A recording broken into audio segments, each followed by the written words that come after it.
It's weird how life can feel so solid, so damn predictable, and then out of nowhere it all falls apart like a cheap deck of cards. That's what happened to me with Alex. We'd been married for 6 years. 6 freaking years of what I thought was a solid marriage. Sure, we had our fights, and yeah, sometimes things got stale like they do for any couple. But if you asked me back then, I'd have said we were happy. Everything seemed fine until it wasn't. I should have seen the signs earlier. But you don't expect the person who promised to love you forever to turn into someone you can't recognize. It all started when Alex took that new job. She was excited, I'll give her that. New company, new responsibilities, lots of opportunities, as she called it. But almost overnight, she started acting different. I remember the first time I noticed it. It was one of those small, stupid things that you'd usually ignore. She used to text me throughout the day. Just dumb shit like, "What are you having for lunch?" or "Don't forget to pick up milk." But then one day, it just stopped. I figured she was busy with her new job, but it didn't stop there. Her schedule started changing too. She was suddenly staying late at the office, and there were all these business dinners and team-building events. Honestly, at first, I was proud of her. She was always ambitious, and I thought, okay, she's just climbing the ladder. But then she started to change, not just her schedule, but her attitude. She became distant, like there was this wall between us that I couldn't break through no matter how hard I tried. Conversations were shorter. Her laughter, God, that laugh I used to love, became rare. And sex? Yeah, that's where things really started to suck. At first, I thought she was just tired. I mean, I get it, a new job can be stressful. But weeks turned into months, and she was always too tired or not in the mood. I tried to be patient, gave her space, but it was like she was drifting further away, and I was just standing there, watching it happen. I remember one night, it was around 10 p.m., and she still wasn't home. I called her, and it went straight to voicemail. When she finally walked in, she had this bullshit excuse about some emergency meeting that ran late. I wanted to believe her. I really did, but something felt off. She didn't even bother to look me in the eye when she said it. Then there was the phone. I never paid much attention to it before.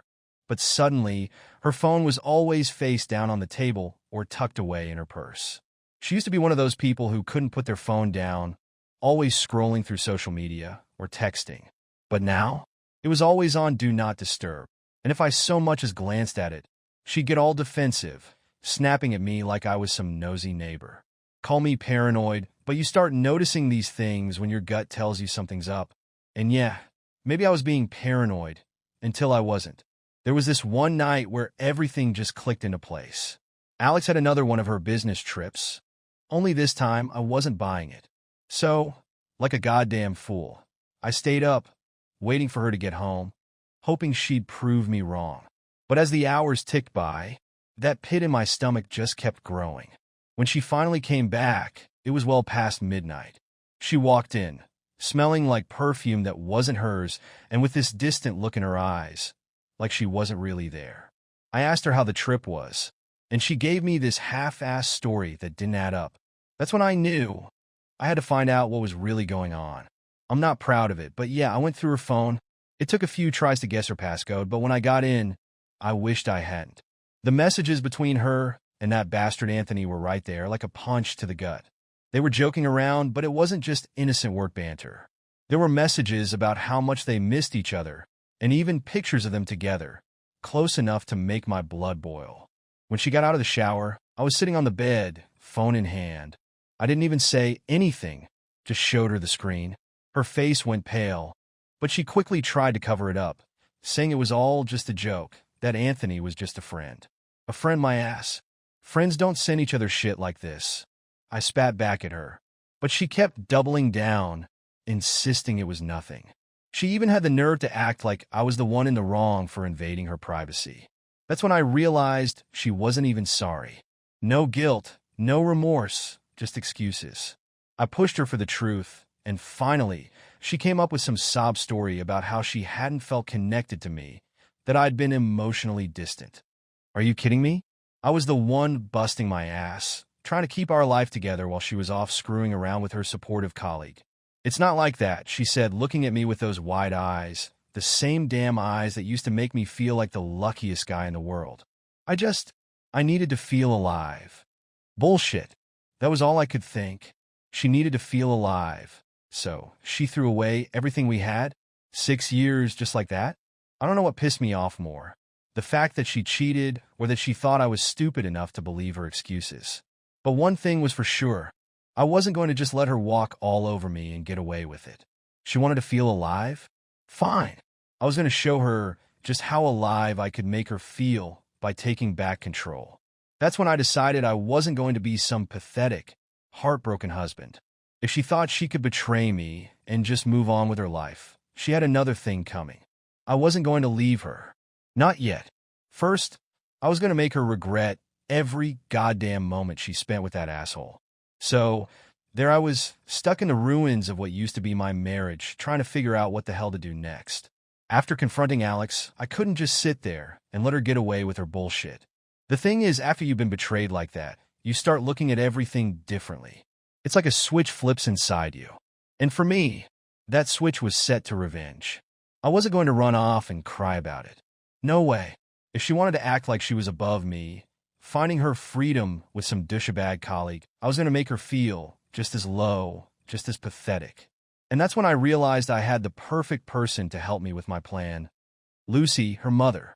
Now, before you judge me, let me just say, Lucy had always been good to me. Even when Alex would turn into a raging bitch over the smallest things, Lucy was always there, telling me to stay strong, giving me advice, genuinely caring about me.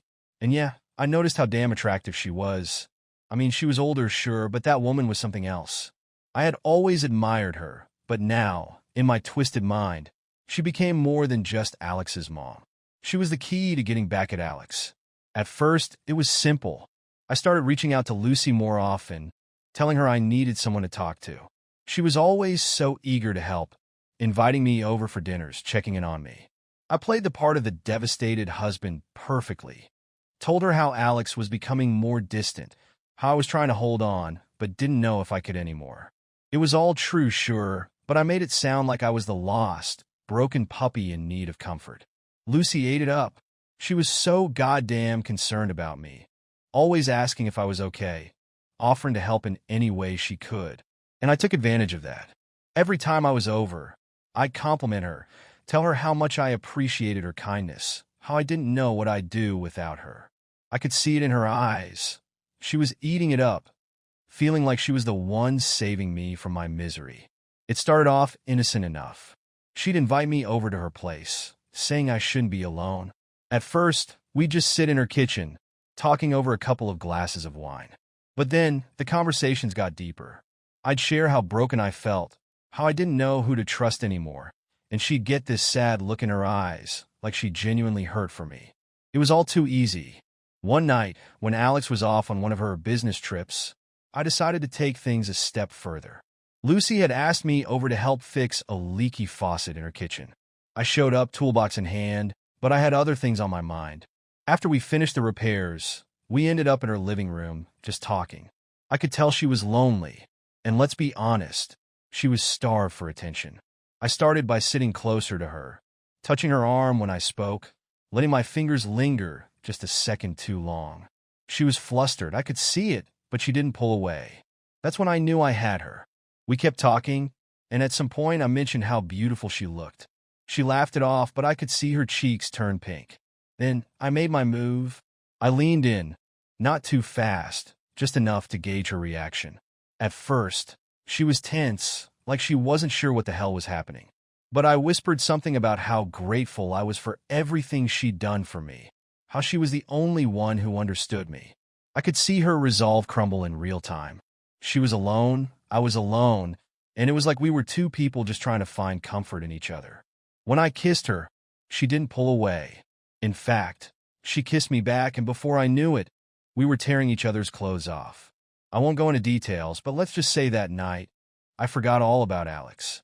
Hell, I forgot about everything. It was just me and Lucy, right there on her couch, and it was like nothing else mattered.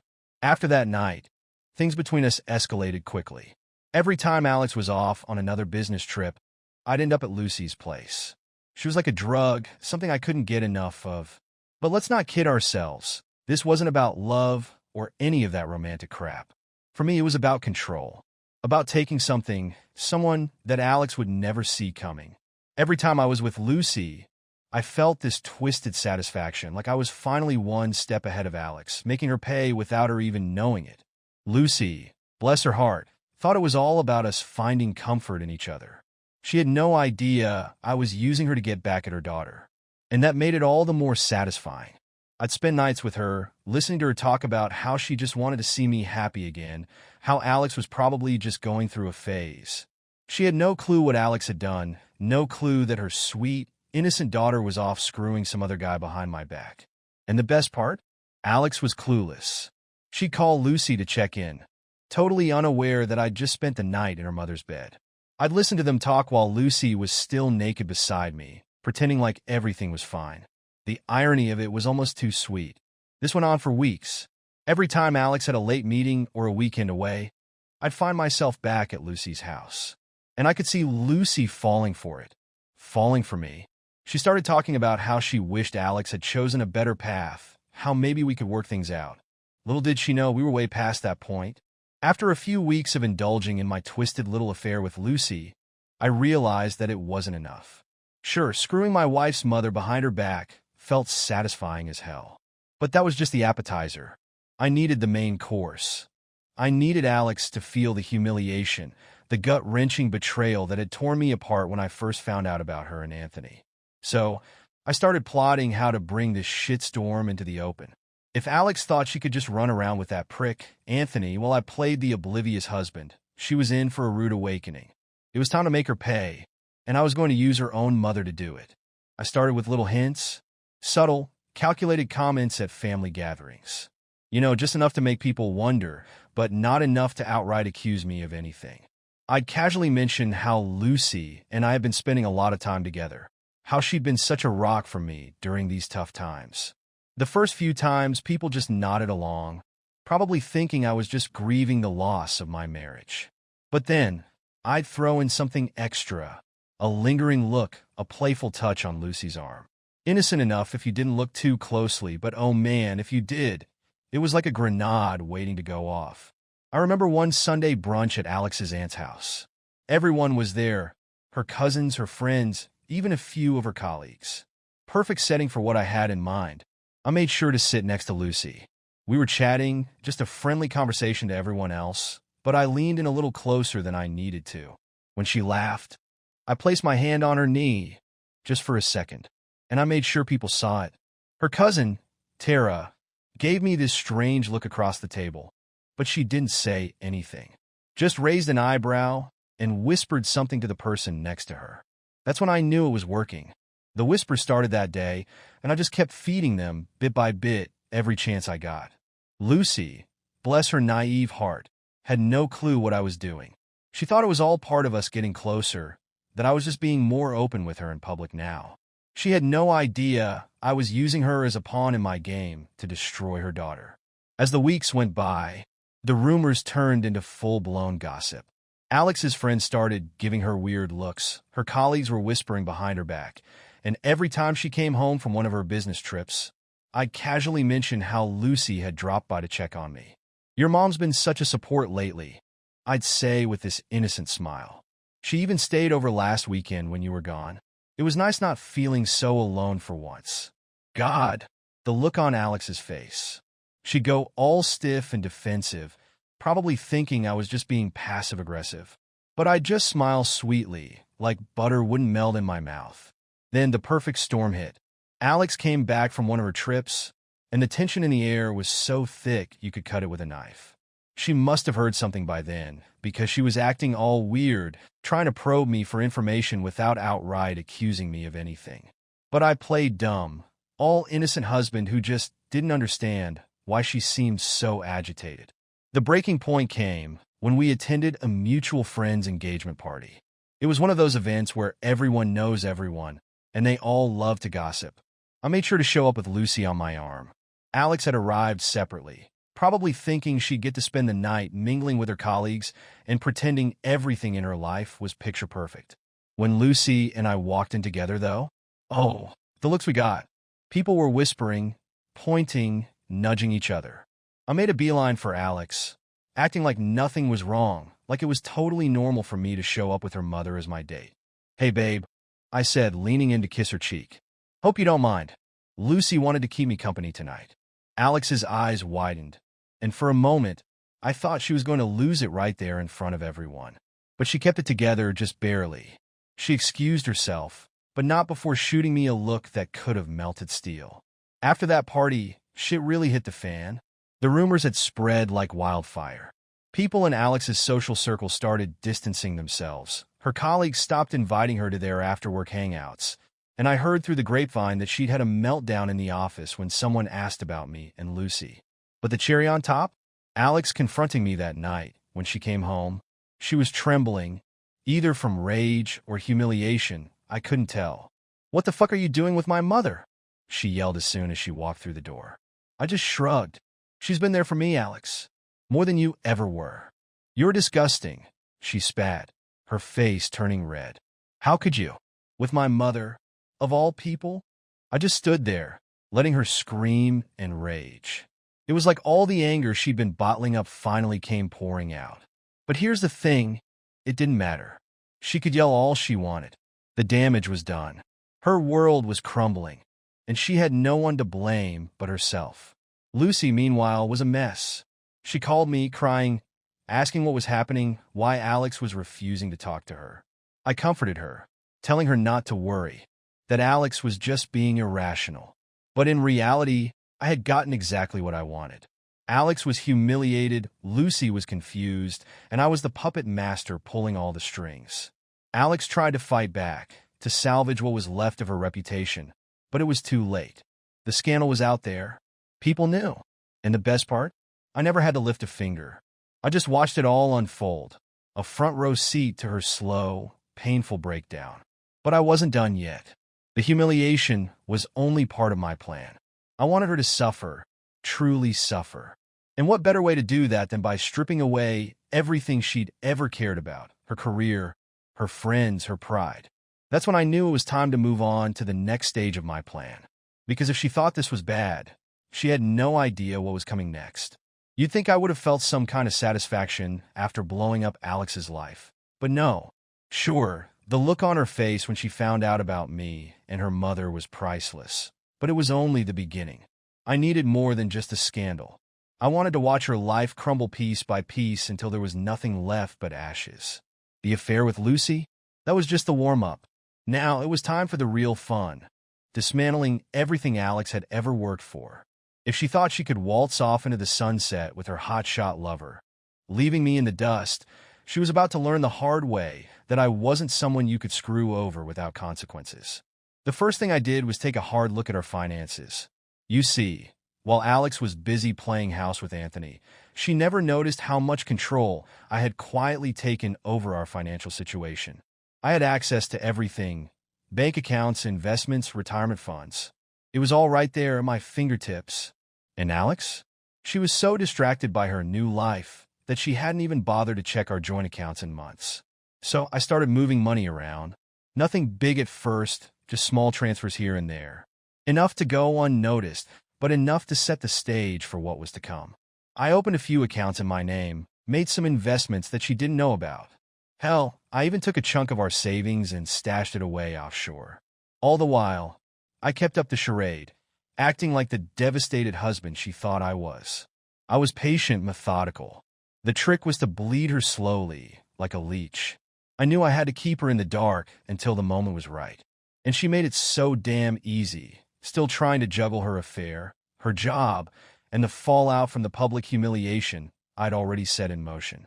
When Alex finally realized something was off, it was already too late. I remember that night clearly. She stormed into the house, face flushed, holding her phone like it was some kind of weapon. "What the hell is going on, Harry?" she shouted, waving her phone in my face. "Our accounts. There's money missing. Did you take it?" I just leaned back in my chair, giving her my best confused look. "What are you talking about, Alex? You've been the one managing the finances lately, remember?" It was a total lie, of course, but she didn't know that. I'd been quietly making changes to our accounts, diverting funds, and altering records for months. She was too busy trying to salvage her reputation after the scandal with her mother to notice. Her eyes were wild, desperate. Don't play dumb with me. I've been trying to pay some bills and it's gone, Harry. Where the fuck did it go? I shrugged. Maybe you should ask Anthony. I mean, you two seem to have everything else figured out, right? That shut her up for a moment. The accusation hung in the air like a knife between us. I could see the wheels turning in her head, trying to figure out if I was bluffing or if she had really let things slip so far out of control. By the time she realized I was serious, I had already drained most of our liquid assets. The house? I'd secretly refinanced it under my name. The joint business ventures we'd started together? I'd moved my shares into a holding company she couldn't touch. Every move I made was a step ahead of her, and she was scrambling to catch up. I'll admit, watching her flail around, trying to salvage what was left of her life, gave me a twisted kind of satisfaction. But I wasn't done yet. She thought she could hire a hotshot lawyer to take me down? Bring it on. I had already prepared for this. I hired a lawyer of my own, a guy I knew from college, someone who owed me a few favors. He was ruthless, the kind of guy who could find a loophole in a solid steel wall. Together, we started combing through every joint account, every investment, looking for ways to drain what little she had left. Alex fought back hard. She hired some high-powered attorney who thought he was hot shit, but I had already built my case. I had years of financial records, documents that showed her signing off on investments she didn't even remember. Hell, I even had emails between her and Anthony discussing business expenses that I used to claim she'd been embezzling from our joint accounts. She tried to accuse me of fraud, but my tracks were so well covered that her lawyer couldn't find a single thing to pin on me. The court battle was brutal, but I was relentless. I made sure every last detail was used against her. The affair, the rumors, even her own mother's betrayal. I could see it wearing her down. Every court session, every lawyer's meeting, she came in looking more defeated. The confident, cold bitch who had told me she needed space to find herself was now just a broken shell. I had ripped her life apart, piece by piece, until there was nothing left. In the end, the divorce was a slaughter. I walked away with everything, the house, most of our investments, and a significant chunk of her savings. She was left with the scraps, barely enough to cover her legal fees. And let's not even talk about her reputation. The whispers followed her everywhere. Colleagues she used to laugh with now avoided her like she was contagious. But the best part? Watching her face when the judge read the final decree. She was pale, eyes hollow, like she couldn't believe how far she'd fallen. And me? I stood there, smiling like the cat that got the cream.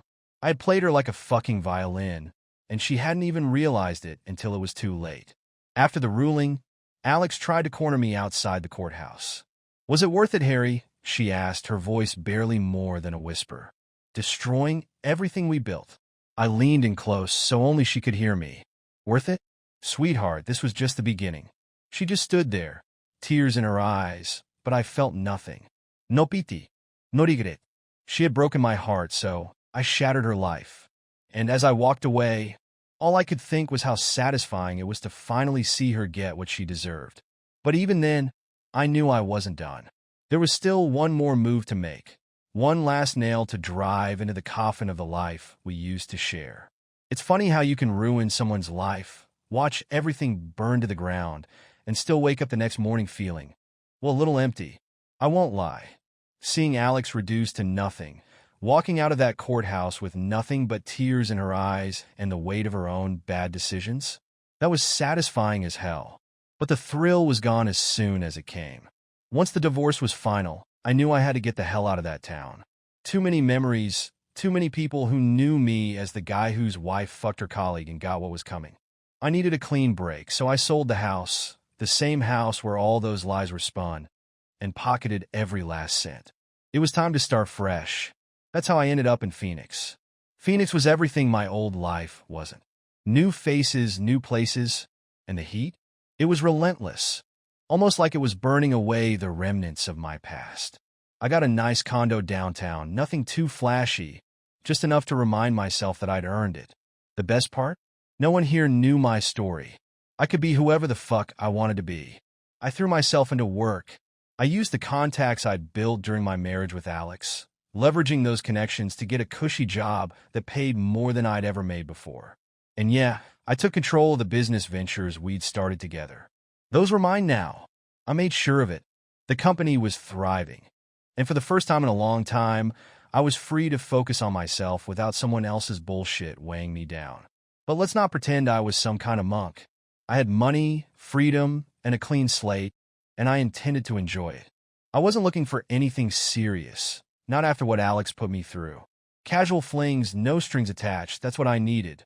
Phoenix had plenty of beautiful women who were more than happy to share a drink and a night with a guy who had his shit together. And I was more than willing to oblige. Then I met Catherine. She was different. I wasn't looking for someone like her. She just kind of stumbled into my life. I met her at a networking event. You know, one of those boring things where everyone's pretending to care about each other's LinkedIn profiles. She was new to the city, just starting her own business, and there was this fire in her eyes that drew me in. She was confident, smart, and didn't take shit from anyone. Not like Alex, who had this desperate need for validation from every guy she met. We started out casual, just drinks after work, the occasional dinner. But I won't lie, Catherine got under my skin. She was nothing like Alex. She was supportive, sure, but she wasn't afraid to call me out on my crap when I was being a stubborn asshole. I like that. For the first time in a long time, I felt like I was with someone who actually saw me, not just what I could provide for them. But even as things with Catherine started heating up, there were nights when I'd lie awake, staring at the ceiling, and my mind would drift back to Alex. Not because I missed her, but because I couldn't shake the look on her face when she realized how deep I'd cut her. I still remember her breaking down in the middle of that divorce hearing, trying to tell the judge that I'd manipulated our finances. She thought she could outsmart me, but by then, I had already played every card in my hand. Catherine didn't know any of this, of course. She knew I'd been through a rough divorce, but I kept the details vague. What was I supposed to say? Hey, by the way, I fucked my ex-wife's mother and bankrupted her just to watch her suffer.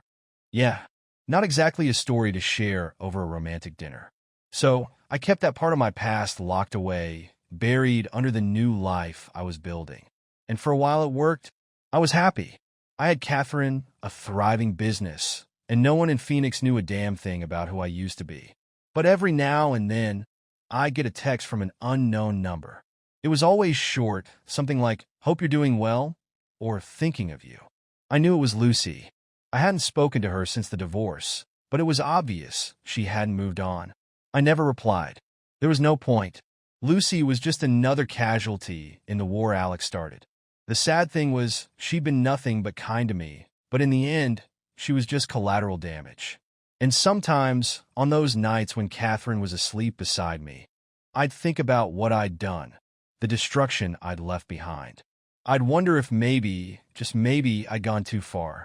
But then I'd remember Alex's face, the way she cried, begged me to stop the divorce proceedings, to let her keep her dignity. And that's when I'd smile to myself, knowing that she was getting exactly what she deserved. Catherine kept asking about my past. I could tell she was curious, trying to piece together why I was so closed off sometimes. One night, over a bottle of wine, she finally pushed hard enough that I gave her a taste of the truth. I went through a nasty divorce, I told her, staring into my glass. My ex? She cheated on me, lied to me, and tried to screw me over. So I made sure she paid for it. Catherine was quiet for a moment, just looking at me. I could see the questions in her eyes, the uncertainty. But she didn't press any further. Instead, she just nodded like she understood. And maybe she did, or maybe she was just willing to overlook it because she saw something in me worth saving. For the first time in a long while, I felt something I hadn't felt in years, peace. Maybe I hadn't gone about things the right way, but who the fuck does? Life's messy, and sometimes you have to get your hands dirty to get what you deserve. But as Catherine and I got closer, there was always that nagging thought in the back of my mind. Could I really leave everything behind? Could I ever truly let go of the man I'd become? The one who took pleasure in watching Alex's world crumble? For now, I was content to live in the moment, to let Catherine think I was just a guy who'd been hurt and was trying to start over. But deep down, I knew the truth. I was still that man who tore my ex-wife's life apart, who manipulated and destroyed without a second thought. And part of me wondered if there would ever be a reckoning for what I'd done. But until then, I was going to enjoy the life I'd built, the control I'd wrestled back. because in the end, I had won, and that was all that mattered. The thing about revenge is that it's like this drug. The high you get from it is intense, almost euphoric, but it doesn't last. I thought taking everything from Alex would fill the hole she left in my chest. And yeah, for a while it did. But as the months passed in Phoenix, I realized something that shook me more than anything she ever did. I'd won, but I still felt empty. Life had settled into a rhythm. Catherine and I had grown closer than I ever intended. She was everything Alex wasn't: kind, carefree, genuinely interested in who I was, not just what I could give her. We spent our weekends exploring the city, hiking up mountains, and getting lost in each other's laughter. But despite how perfect it seemed, there were still nights where I'd lie awake, my thoughts pulling me back to everything I did to get here. I kept telling myself that I'd done what needed to be done. Alex had betrayed me, so I made her pay. But as time went on, the satisfaction I used to feel turned sour, like a meal that tasted great at first, but left me sick to my stomach hours later. One evening, Catherine and I had just finished dinner at this little Italian place we'd found. We were walking back to my place when my phone buzzed. I pulled it out, expecting some work email or another spam text, but no. It was from Lucy. Just a simple, "Hey Harry, I hope you're doing okay. I've been thinking about you." I froze. I hadn't heard from Lucy since the divorce, not after I'd used her to get back at Alex. The last time I saw her, she was crying in her kitchen, torn between her loyalty to her daughter and whatever twisted thing we had. I stared at the screen, feeling a weird mix of guilt and something else I couldn't quite place. I didn't respond. I just let the message sit there, like a reminder of everything I'd done to get my revenge. I kept telling myself she was just another pawn in my game, collateral damage, but deep down I knew that wasn't entirely true.